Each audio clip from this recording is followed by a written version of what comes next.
60+ directors கூட work பண்ணிருக்கீங்க. அதுல 23 டைரக்டர்ஸோட ஃபர்ஸ்ட் பட நாயகன் நீங்க. ஃபர்ஸ்ட் பட டைரக்டர்ஸ் தேர்ந்தெடுக்கிறது முக்கிய காரணம் என்ன? அவங்களுக்குள்ள இருக்கிற பசியை தேடுவேன். அவங்களுக்குள்ள இருக்கிற பசியை படமாக்குறது அவங்களுக்கு காட்டுற இன்ட்ரெஸ்ட்டில் படம் வெற்றி அடையுங்கிற நம்பிக்கை. நான் முதல்ல சொன்ன மாதிரி படம் தான் ஒருத்தரோட சக்ஸஸ்ஸு ஃபெயில்யூர் படம் தான் நிர்ணயிக்கும். ஸோ அந்த கூட்டணியில் நல்ல படம் கொடுத்து வெற்றி அடையணுங்கிற பசியுள்ள இயக்குநர்கள் தேடுவேன். பல தடவை சக்ஸஸ் ஆயிருக்கேன், ஒரு சில தடவை ஃபெயில்யூரும் ஆயிருக்கேன். அது தான் காரணம். ஸோ சினிமாவில் பொதுவாக ஒரு அன்ரிட்டன் ரூல்ஸ் என்னன்னா, ஜெயித்ததுக்கு அப்புறம் ஒரு சக்சஸ்ஃபுல் காம்பினேஷனோட டிராவல் பண்ணுவாங்க. அப்படி இல்லாம நீங்க புதுசு புதுசா இன்வென்ட் பண்ணதுக்கும் பசி தான் முக்கிய காரணம். பசி தான். அவங்களுக்குள்ள இருக்கிற பசியை தேடுவேன். இந்த பசி இருக்கும்போது அது நல்ல சில டைம்ல ஆன் பேப்பர் ஆன் விஷுவலா வருமாங்கிறது இருக்கும். அதுல ஒரு சில பேர் தேர்ந்தெடுத்து என் அறிவுக்கு முடிஞ்ச அளவுக்கு இந்த ஃபீலிங்ல பார்ப்பேன். நிறைய தடவை சக்சஸ் ஆயிருக்கேன். சார், பாரதிராஜன் சார் கூட ஒர்க் பண்ண முடியாத ஒரு வருத்தம், அவரோட ஸ்கிரிப்ட்ல தெலுங்குல ஒர்க் பண்ணதுனால ஒரு சாட்டிஸ்ஃபேக்ஷன் உங்களுக்கு கிடைச்சதா? பாப்பு சார் பத்தி கொஞ்சம் சொல்லுங்க. பாப்பு லெஜெண்டரி டைரக்டர் சார். அவரோட ஃபாண்ட் இன்னைக்கும் ஒரு தெலுங்குல ஒரு பெரிய டிஃப்ரெண்ட் ஸ்டைல் ஆஃப் ஃபாண்டிங் இருக்கு. Extraordinary cartoonist. அவரு முதல் நாள் ஷூட்டிங் போகும்போதே நான் சொன்னேன், சார் எனக்கு தெலுங்கு அவ்வளோ தெரியாது, கற்றுக்க ஆசைப்படுறேன், ஏதாவது தவறாக பேசினா நீங்கள் தான் மன்னிக்கணும், அப்போ தான் நான் பேசி தான் கற்றுக்க முடியும்னு. ஓகே, நான் அன்னிலேருந்து அவர் என்னை ஒரு ஸ்டூடெண்ட்டாகவே ஏற்றுக்கிட்டார். அவர் ஒரு ஸ்கிரிப்டில் எழுதுனா டைலாக்ஸ் இங்கே இருந்தால் பக்கத்தில் அப்படியே எந்த லென்ஸு எப்படிங்கிற கார்ட்டூனில் எழுதி வச்சுருவார். எக்ஸ்ட்ரானரி ஃப்ரேமிங் இருக்கும்.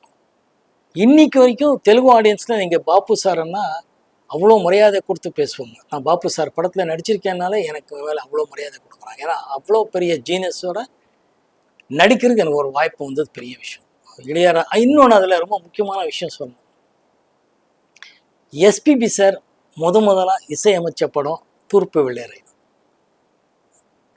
மிகப்பெரிய காட் இஸ் கிரேட், கடவுளுக்கு தான் நன்றி சொல்லணும். அவர் ஃபஸ்ட்டு டைம் பெரிய சிங்கர் முதல் தடவை மியூசிக் டைரக்டர் ஆனது இந்த பாப்பு சார் படம் கிழக்கிய பொங்குமுறை. எல்லா பாட்டும் இங்கே சூப்பர் ஹிட். அதை நான் கொடுத்து வச்சேன் சார். சில டைரக்டர்ஸ் பேர் சொல்கிறேன், அது சொன்னோன்னே ஒரு உங்களுக்கு இருக்கிற மெமரிஸ்.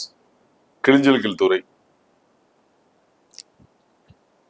பசி படத்துக்கு அப்புறம் பசியோட வெற்றி கொடுக்கணும் ஒரு வெறித்தனமாக நடந்துக்கிட்டா ஒரு சூப்பர் ஹிட் கொடுத்தப்பா டைரக்டர்.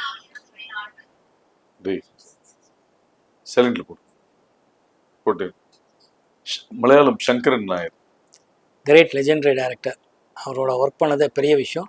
அந்த படத்தில் ஒர்க் பண்ணதுனால லெஜெண்டரி ஆக்டர் பிரேம் நசீரோட ஒர்க் பண்ணுறதுக்கும் சாரதம்மாவோட நடிக்கிறதுக்கு ஒரு வாய்ப்பு கிடைச்சிது. ரொம்ப happy. Singeetam Srinivasan extraordinary sense of humour. முதலேருந்து அவர் சொம்மக்குறது சொக்கோக்கிறதுங்கிற தெலுங்கு படத்துக்கு அப்புறம் இயக்கிய டியூல் ரோல் நடித்த படம் கந்தர்கோலம். நான் அதை அவர் தான் இயக்கினார். ஒர்க் பண்ணுறது கற்றுக்கிறதே பெரிய விஷயம். அவர் அப்படி ஒரு காமெடி, அப்படி ஒரு சென்ஸ் ஆஃப் ஹியூமர் இருக்கும். சொல்லும் போதே மோன் அப்படின்னு ஆரம்பிப்பார். Extraordinary genius soul. Jandhyala. Telugu audience கிட்டே கேட்கணும் நீங்கள். Jandhyala one of the fantastic writers. இன்னைக்கு வரைக்கும் அவர் படம் ரெஃபரன்ஸ் இல்லாமல் இருக்கவே இருக்காது. அவர் படங்களில் என்னை கூப்பிட்டு என்னை நடிக்க வச்சதுக்கு நான் கடவுளுக்கு நன்றி சொல்லணும். அந்த படத்தோட காம்பினேஷன்ஸில் அவர் அன்னைக்குள்ள அந்த ஒரு காமெடியை எப்படி திரைக்கு கொண்டு வர்றது, எப்படி அப்டேட் பண்ணுறதுன்னு அவர் எழுதும் போது தான் தெரியும். Extraordinary writer Jandhyala sir. Dorai Bhagwan, beautiful film makers in Kannada. நான் ரொம்ப இஷ்டப்பட்டு அவங்க படத்தில் நடிச்சிருக்கேன். அகெயின் ஒரு ஹீரோ ஒரு படத்தில் சங்கர் நாகர் இருந்தார். நான் அவரோட தம்பியாக நடித்தேன். ரொம்ப ஹாப்பி. இன்னொரு படம் ஜெய் ஜெகதீஷ் நடித்தார். அவருக்கு ஃப்ரெண்டாக காலேஜில் நடித்தேன். 2 படமும் பெரிய ஹிட் படம். ரொம்ப நல்ல director. Very scheme, very well plan பண்ணி இயக்கிக்கிற டைரக்டர். அவங்களுக்குள்ளேயே 2 பேர்னா ஒருத்தர் இந்த எப்படி கேமரா வசனம் சொல்கிறாரோ, இன்னொருத்தர் டோட்டல் ப்ரொடக்ஷன் பார்த்துட்டு டைரக்ஷனுக்குள்ளே எப்படி வருதுங்கிறது அவங்கள பார்த்தா கற்றுக்கிட்டேன். Venkat sir beautiful writer. Again அவரோட ட்ராமா தான் பண்ணோம். ட்ராமாவை ரொம்ப நல்லா இருந்தது, அப்படியே ஸ்க்ரீன் மேலே கொண்டு வந்தார். சிவி ராஜேந்திரன். சிவி ராஜேந்திரன் என்ன சொல்ல, நாங்கள் ஒரு படம் பார்த்து வளர்ந்த ஆள். அவரோட கலாட்டா கல்யாணம் இன்னும் அப்படி கண் முன்னாடி நிற்கிது. அவரோட ஒர்க் பண்ணுறதுக்கு நான் கொடுத்தவங்கிறது தான் சொல்லணும், கொடுத்து வச்சவங்கிறதா. அகெயின் சிவி ஸ்ரீதர் ஸ்டூடெண்ட் மாதிரி அவரோட பிளானிங், அவரோட விஷயங்கள் எல்லாம் ரொம்ப இன்ஸ்பைரிங்காக இருக்கும். கேஎஸ் பிரகாஷ் ராவ். பெரிய ஜீனியஸ் பற்றியெல்லாம் நம்ம பேசுகிற அளவுக்கெல்லாம் ஒன்றும் வளரலைங்க இன்னும். Your such a legendary director, ரொம்ப லெஜெண்டரி, அதெல்லாம் சான்ஸே சொல்கிறேன். கேஎன் சுப்பு. கேஎன் சுப்பு எஸ்பிடி ஃபிலிம்ஸ், பஞ்சு அருணாச்சலம் சாரோட பிரதர். ரொம்ப ஆனஸ்ட்டாக சின்சியராக ஒர்க் பண்ணணும், சின்சியராக படம் நல்லா வரணும், கரெக்ட் விலைக்கு விற்கணும், கரெக்டானதில் ரொம்ப நல்லா இருந்தார். அவர் புதுசாக ஒரு மியூசிக் டைரக்டர் சிவாஜி ராஜாங்கிறவர் அறிமுகப்படுத்தினார். ஆல் சாங்ஸ் ஒரு சூப்பர் ஹிட். அன்னைக்கு ரொம்ப பெருமையாக இருக்குது. என்சி சக்கரவர்த்தி. அகெயின் சிவி ஸ்ரீதர் யூனிட்டில் வந்த ஒரு ஆள். ரொம்ப ஹாப்பியாக இருந்துச்சு படம் பண்ணுறதுக்கு. கோகுலகிருஷ்ணன். அவர் ஒரு இயக்கின முதல் படம் தான் அர்ச்சனை பூக்கள். ஆக்சுவலி நல்ல ரைட்டர். இளையராஜா சார் கேங்லேருந்து வந்தவர், ரொம்ப மண் வாசனையை தெரிஞ்சவர். அதனால தான் அர்ச்சனை பூக்கள் படம் முடிஞ்சது. ரொம்ப நல்ல பாடல்கள், ஒரு நல்ல வாய்ப்பு எனக்கு. ஜெயராம் ரெட்டி. கன்னட படம். ஆமாம், அது ஒரு நல்ல எக்ஸ்பீரியன்ஸ் தான் எனக்கு. Rajamani. Visu sir brother, extraordinary மனுஷன். அந்த 4 பேருக்கு நன்றிங்கிற ஒரு எக்ஸ்ட்ரானரி ட்ராமா. ஆக்சுவலி அந்த ட்ராமா பார்த்துட்டு படம் பண்ணணும்னு ஆசைப்பட்டேன். ரொம்ப நல்ல ட்ராமாவே, ரொம்ப நல்ல சினிமாவை எடுத்துகிட்டு இருந்தார். அன்ஃபார்ச்சுனேட்லி கொஞ்ச நேரத்துக்கு அப்புறம் அவர் காலமாயிட்டார். அதுக்கப்புறம் சோமுங்கிறவர் தான் அந்த படத்தை முடித்தார். ரொம்ப பியூட்டிஃபுல். விஸ்வ சார் ஃபேமிலிக்கே இருக்கிறவர் என்னன்னா, அந்த சென்ஸ் ஆஃப் ஹியூமர் மட்டும் இல்லை, டைலாக் கவுண்டர் அடிக்கிற அந்த வார்த்தைகளை எடுத்து கொடுக்குறதுல he was so good. Very nice human being Rajamani sir. Magudi director N C Chakravarthy. அதான் சேம், இவங்களெல்லாம் ஸ்ரீதர் சார் ஃபேமிலி தான். எல்லாரும் அந்த சைட்லேருந்து தான் வரக்கூடிய ஒரு ஆட்கள் தான். எனக்கு ரொம்ப ஆசைப்பட்டு பண்ண படம். K Vijayan sir. என்னோட டார்லிங் அவர். அவ்வளோ பெரிய டைரக்டர். சிவாஜி சார்லேருந்து எல்லாரையும் வச்சு டைரக்ட் பண்ண நடிகர், டைரக்டர். நம்மளை வச்சு படம் பண்ணும்போது நம்ம காலத்துக்கு வந்து நம்மளோட பழகி, நம்மளை எந்த விதமான ஒரு காம்ப்ளெக்ஸே வராத மாதிரி பார்த்துக்கிட்ட ஒரு இமை. ஆக்சுவலி ரஞ்சித் குமார். நல்ல again it's a good director. He wants to make a good films and பசியர். அமீர்ஜான் சார். அமீர்ஜான் அகைன் இது ஒரு பாலச்சந்தர் சார் அசிஸ்டண்ட்டு. பாலச்சந்தர் சாருக்கு படம் பண்ண முடியலன்னு சொல்லும்போது இவர் வந்து கண்மணி சபு மூலமாக வந்தார். கண்ணதாசன் சார் பையன். அவருக்காகத்தான் இந்த படம் பண்ணேன். Beautiful experience, beautiful man. மோகன். டைரக்டர் மோகனுங்கிறவர் கிரேட். தேவராஜ் மோகன் காம்பினேஷனில் வந்த மோகன் சார் தான்.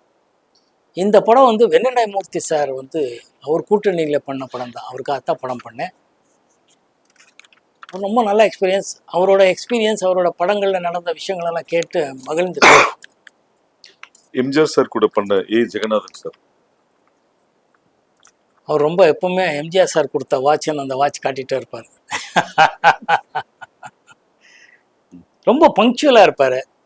ரொம்ப டிசிப்ளினாக இருந்த ஒரு டைரக்டர். அவரோடலாம் ஒர்க் பண்ணதே எனக்கு ரொம்ப பாக்கியமாக தான் இருந்துச்சு. கார்த்திக் ரகுநாத். அவரோட முதல் படம் அகெயின் அண்ணின்னு சொல்லி பண்ணோம். அது ஒரு ஹிந்தி படம் remake. K Balaji sir production. Extraordinary. அவரும் ஒரு நல்ல ரைட்டர், டைரக்டர். நல்ல படமாக தான் எடுத்து கொடுத்தார். அது வரைக்கும் ரொம்ப சந்தோஷமான விஷயம். ஆர் கிருஷ்ணமூர்த்தி சார். ஆர் கிருஷ்ணமூர்த்தி சார் தான் பில்லா கிருஷ்ணமூர்த்தின்னு பேர். ரொம்ப பாப்புலர் டைரக்டர். அவரும் அப்படி தான். தேர் ஆல் ப்ரொடியூசர்ஸ் டைரக்டர்ஸ். ப்ரொடியூசர் சொன்ன டைமுக்கு முடிச்சு கொடுக்கணுங்கிறத ரொம்ப டிசிப்ளினாக ஒர்க் பண்ணக்கூடியது. அவங்களோட எல்லாம் ஒர்க் பண்ணுறதுக்கு எனக்கு ரொம்ப ஹாப்பியாக இருந்துச்சு. வம்சி தெலுங்கு படம். ரொம்ப இசைக்கு ஒரு கலர் கொடுத்த தெலுங்கு டைரக்டர். இளையராஜா சார் மியூசிக்கில் ஒரு நம்ம கார்த்திக் வச்சு ஒரு படம் பண்ணார். சூப்பர் படம் பண்ணியிருந்தார். அதுக்கப்புறம் தான் நான் அந்த படத்தை எனக்கு காமிச்சதுக்கப்புறம் தான் படம் பண்ணேன். ஆலாப்பனான்னு. Extraordinary songs. படமும் நல்லா எடுத்தார். நல்ல இயக்குனர், நல்ல விஷுவல் சென்ஸ் உள்ள ஒரு ஆள். எம்ஆர் பூபதி. பாலு மகேந்திரா சாரோட அசிஸ்டண்ட். ஒரு படம் நம்ம படத்துல எல்லாம் ஒர்க் பண்ணவருக்காக ஒர்க் பண்ணி கொடுத்தேன். ரொம்ப நல்ல இயக்குனர். சக்தி கண்ணன் அகைன் மகேந்திர சாரோட ஒர்க் பண்ணவங்க. சக்தியு கண்ணன் அவங்களுக்காகத்தான் ஒர்க் பண்ணது. ரொம்ப நல்ல. அது in fact lyric writer, dialogue writer. Actually Kannan அந்த படத்தில் ரொம்ப எக்ஸ்ட்ரானரி சாங்ஸ் எழுதியிருப்பார். நரசிம்மன் அப்படி ஒரு டியூன் பண்ணியிருப்பார். யாருக்கு அப்புறம் அவர் அந்த படம் பண்ணார். அவங்களுக்காகத்தான் பண்ணி கொடுத்தேன். ஏன்னா மகேந்திரன் சாரோட நான் ஒர்க் பண்ணும்போது வந்த இயக்குனர்கள் என்னோட நல்ல பழகின நண்பர்கள்ங்கிறதுக்காக அந்த ஒரு படம் பண்ணேன். Cameraman Dinesh Babu. Extraordinary cameraman Dinesh Babu. Shots பிரித்து கொடுக்குறதுலேருந்து எல்லாமே ரொம்ப நிபுணருங்கிறதுக்காக தான், அவர்கிட்ட ஒரு நல்ல டைரக்ஷன் பண்ணுற திறமை இருக்குங்கிறதுக்காக தான் அவரை வந்து டைரக்டர் ஆகிறதுக்கு எனக்கு ஒரு வாய்ப்பு கிடைச்சிது. ரொம்ப நல்ல director. Hanifa sir. Hanifa sir இதுவும் அப்படி ஒரு மலையாளம் படம், கலைஞர் ஐயா ப்ரொடியூசர், பூம்புகார் ப்ரொடக்ஷனில் பண்ண வேண்டியது. இவங்களெல்லாம் ஒரு நல்ல விஷயம் என்னென்னா, ஒரு படத்தை காமிச்சு அதை அப்படியே எடுக்கிறேன்னு சொல்லும்போது கரெக்டாக ஒரு ரீச் ஆகக்கூடிய விஷயத்தில் எப்படி கொண்டு வர முடியுங்கிறது தெரிஞ்ச ஒரு technicians. I was so happy to work with. V Alagappan. வழக்கம் நம்ம சுரேஷ் நதி ஆக்ட் பண்ண ஒரு சூப்பர் ஹிட் படம் பூக்களை பறிக்காதீர்கள். ஆமாம், அந்த படம் தான். ரொம்ப பெரிய டைரக்டர், ரொம்ப ஒரு தீவிரமாக கம்பீரமாக ஒரு மிலிட்ரி மேன் மாதிரி இருப்பார், அப்படியே பண்ணுவார். ஆனால் ரொம்ப நல்ல மனசு, தோற்றம் தான் அப்படி இருப்பார். ஸ்டார்ட் கேமரா சொல்கிறது அது இதெல்லாம். ஆனால் ரொம்ப இயல்பான ஒரு மனிதன், ரொம்ப பழகின நல்ல விஷயங்கள், நல்ல படங்கள். டிஎஸ் பாலகன். மாப்பிள்ளை சார் டைரக்டர். மதுசூதன ராவ். மாப்பிள்ளை டைரக்டர் சொல்லும்போது ஒரு விஷயத்த இங்கே சொல்ல, தேவர் ஃபிலிம்ஸ் மாப்பிள்ளை ப்ரொடக்ஷனில் தான் இது பண்ணோம் விசு சார் படம். அவர் வந்து டைரக்ஷன் பண்ணும்போது பேசுகிற விஷயங்கள் பண்ணதெல்லாம் அவர் குழந்தைக்கு சொல்லிக் கொடுக்குற மாதிரியே சொல்லிக் கொடுப்பார். அது ஒரு நல்ல விஷயமா இருந்துச்சு. மாப்பிள்ளை சார் விசு சாரோட பண்ண பெரிய பியூட்டிஃபுல் அனுபவம் எனக்கு. மதுசூதன ராவ். அகெயின் இவர் லெஜெண்டரி டைரக்டர். தெலுங்குல மதுசூதன் ராவ் அவ்வளோ பெரிய டைரக்டர். அது வந்து ஒரு ஹிந்தி படத்தோட ரீமேக் பண்ணோம். நல்ல அனுபவம் தான். GM Kumar sir. ஒரு மிக சிறந்த ஒரு கதாசிரியராக வந்தவர், நல்ல எழுத்தாளர். அவர் டைரக்ஷன் பண்ணும்போது ஃபஸ்ட்டு சொன்னார், இப்போ தான் என்ன தேவையை நான் எடுக்கிற ஆரம்பிச்சிருக்கேன் மோகன் சார். அது ரொம்ப நல்ல விஷயமா இருக்குது. வேலு பிரபாகரன் தான் கேமரா. எக்ஸ்ட்ரானரி டெக்னீஷியன் கூட்டணி அது. சார், ஸ்டில்ஸ் ரவி வந்து உங்கள் லைஃப்பில், உங்கள் கேரியரில் முக்கியமான ஆட்கள். அவர் எடுத்த சில ஃபோட்டோஸ் காமிக்கிறேன், அதோட மெமரிஸ். என்னோட குட் ஃப்ரெண்ட் ஆல்சோ. சொல்லுங்க. அவர் சொன்னது உங்களோட ஃபர்ஸ்ட் க்ளோஸ் அப் அவர் எடுத்தேன்னு சொன்னாரு. ஆமாம், அடடா, கப்பர் பார்க்கில் எடுத்தார். நானும் சுவாசினி நெஞ்சத்தை கீழாத ஷார்ட்ஸு. அந்த டே ஷார்ட்ஸ் எல்லாம் முடிச்சு அந்த லைட் வரும்போது எடுத்த ஷார்ட்ஸ் இது. அந்த அர்லி மார்னிங் ஷார்ட்ஸ் முடிக்கும் பிறகு எல்லாம் ஓடிட்டே இருந்தோம்னு சொன்னல, யூனிட்டாக ஓடி அந்த பிட்ஸ் எல்லாம் முடியும் போது இந்த ஷார்ட் எடுத்தார். ரொம்ப beautiful short. Thank you Ravi. Legendary director Sridhar sir. தென்றல் வந்து என்னை தொடும் பாட்டோட சீன்ஸ் ரொம்ப பிடிக்கும்.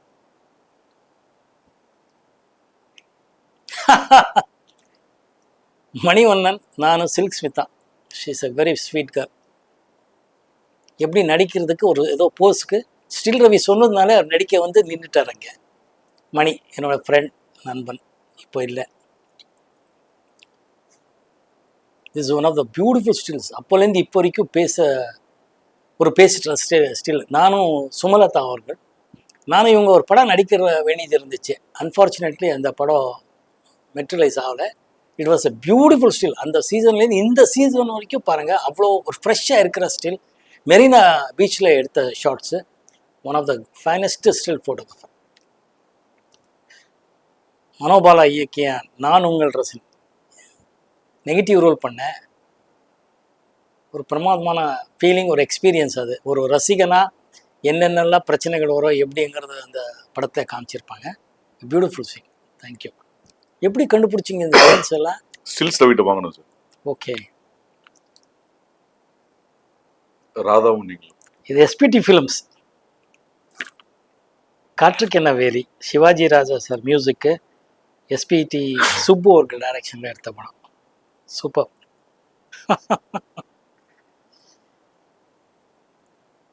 நல்ல மெமரிஸ். தேங்க்யூ. லாஸ்ட். ஓ, அன்னைக்கு இது ஒரு பெரிய லெவலில் பேசப்பட்ட ஒரு ஸ்டில். நெஞ்சத்தை கீழாத ஒரு ஃபோட்டோ ஷூட் பண்ணோம். அப்போ பிரதாப்பும் நானும் ஹாசினியும். It's a beautiful triangle love story. நம்ம ஸ்டில்ஸ் ரவி அவரோட அந்த லைட்டிங் ஸ்கில் ஆகட்டும், ஃபோட்டோகிராஃபி, அவரோட ஐ இருக்க எக்ஸ்ட்ரானரிங்கிற இந்த ஸ்டில்லையும் தெரியும் பாருங்கள். அவ்வளோ ஃப்ரெஷ்ஷாக இருக்குது, இன்றைக்கி வரைக்கும் நல்லா இருக்குது. It bring back so much beautiful memories. Thank you. நான் நடித்த ஹரா திரைப்படம் ஜூன் 7ஆம் தேதி திரைக்கு வருது. இப்போ அவங்க ஆதரவோட பாடல்கள் வெற்றி அடைஞ்சிருக்கு. எல்லோரும் ரசித்து வாழ்த்துட்ருக்கீங்க. ரொம்ப சந்தோஷமான விஷயம். இந்த படத்தில் அப்பா பொண்ணுங்கிற விஷயம், அந்த எமோஷ்னல் கனெக்டு எல்லாரோட வாழ்க்கையிலையும் நீங்கள் பார்த்து ரசித்து கடந்து வந்த விஷயங்களை மறுபடியும் நினைவுபடுத்துகிற மாதிரி தான் இந்த படம் இருக்கும். அவசியமாக நீங்கள் எல்லோரும் தியேட்டரில் பார்க்கணுன்னு நான் வேண்டிக்கிறேன். மீடியா நண்பர்களுக்கும் எப்பவும் போல உங்கள் ஆதரவு எங்களுக்கு வேணும். ஆதரவு கொடுத்துட்ருக்கீங்க, உதவி பண்ணிகிட்ருக்கீங்க. Thank you so much. தேங்க்யூ.